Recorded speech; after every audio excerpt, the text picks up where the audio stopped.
Welcome back.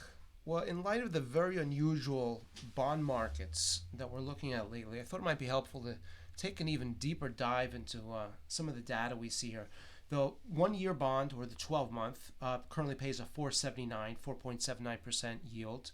The 10-year bond pays a 3.77. So the 1 year bond pays a little bit more than 1% than the 10 year. And this, by definition, is an inverted bond market. This occurs when traders do not have a lot of confidence over the near term future. They sell the 1 year bond.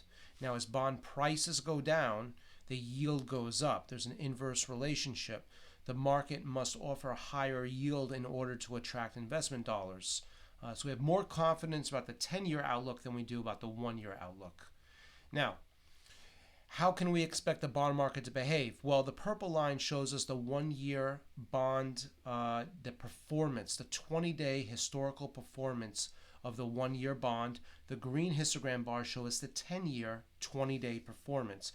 Going back to 1990, taking a look at several decades of data, we can see that we can expect the superior returns to emerge, especially on the 1 year, but on the 1 and 10 overall, when we see the spread between those two, the 1-10 year spread, fall right around a 1% to a 1.3%, around 100 basis points to 130 basis points. Meaning if the 10-year pays 4%, the 1 year would pay 3%. This is a normal market condition. We can see under inverted market conditions in the negative territory, when the 1 pays a higher yield than the 10-year, we tend to see inferior results. We currently have over a 1% inversion, and we really don't even have enough data to plot that here in the chart. And we also see there's inferior results that occur when we see the spread between the 1 and 10-year bonds exceed 2%, 230 basis points, 250 basis points, etc. We can, if we imagine in terms of the stock market performance, when the stock market goes up, the yields on the bond market tend to go up. But when the stock market gets so strong that it's due for a pullback, we tend to see that spread widen above 2, 2.5, 3%. So ideal stock market, or I should say bond market performance in terms of the environment, we expect the yields to continue to rise, especially in the 1 year, but also the 10-year, occur with around a 1 to 1.5% spread. Taking a look at the red area chart, we see this is a 90-day historical performance for the S&P 500 over 1 quarter, 90 days. How can we expect the S&P 500 to perform? Well, ideal conditions occur when we have a spread between the 1 and 10-year bond market between 0.5% and 1 to 1.5%. This drops down. I believe this is a data issue. Maybe we don't have enough data to populate the 170 basis point level. We see a resurgence in performance around the 1.9 to 2.5% area. So essentially, we can expect the best stock market performance to occur when we have the 10-year that's anywhere between 0.5% to 2, even 2.5%. Inferior results occur when we have a negative bond yield, such as a negative 0.3%, or a bond yield spread that's so extended we're exceeding 3.5, 3.3, 3.5% in that area. Taking a look at the left-hand axis, we see a normal yield curve and an inverted yield curve. Again, remember, the normal yield curve is when the 10-year pays a higher yield than the 1 year.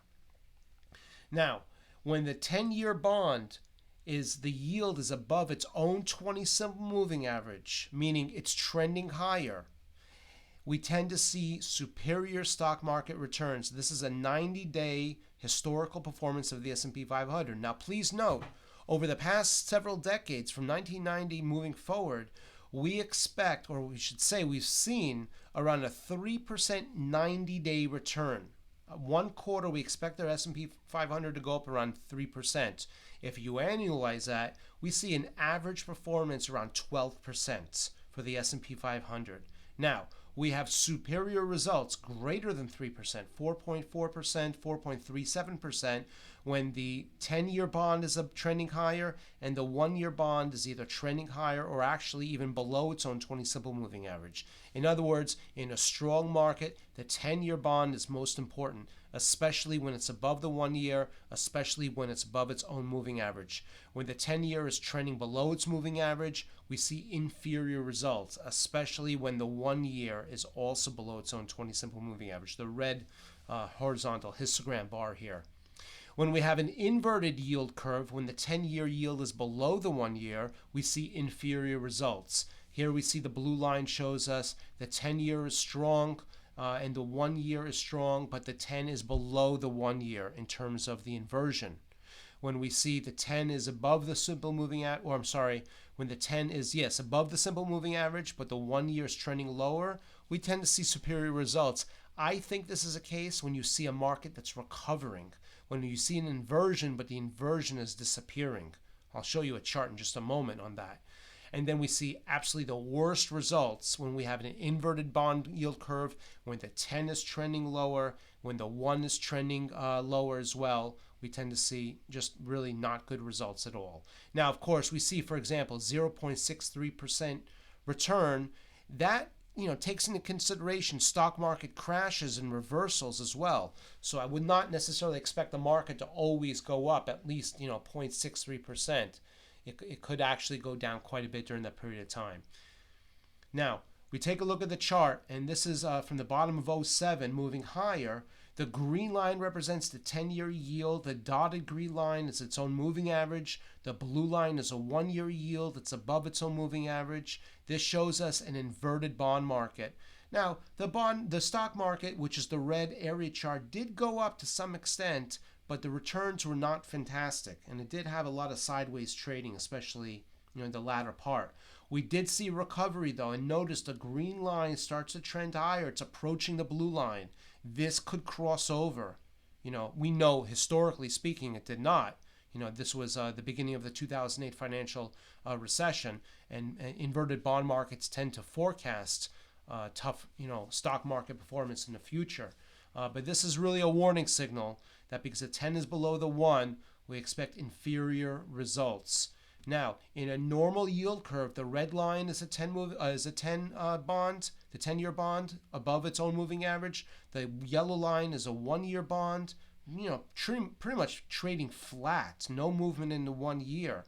We see fantastic stock market returns. The S&P 500 from March of 09 up until May, June of 09, we saw the S&P 500 move from 650 up to 950, in that area. Now, also, notice the behavior. In a strong trending market, the 10 years trending higher. In a weak market, the 1 year is usually going lower.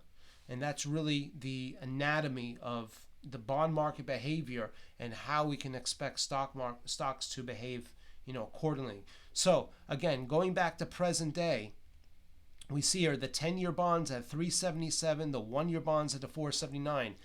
If we expect stocks to be very strong in the future, I would like to see the 10-year, the 377, go up to the 1 year and cross back over and give us a normal yield curve where the 10 is above the 1.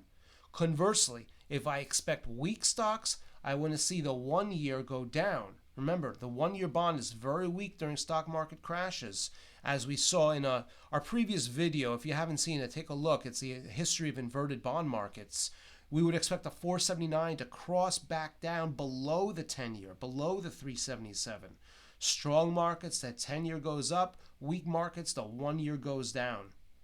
We hope this has been helpful. We look forward to seeing you back soon.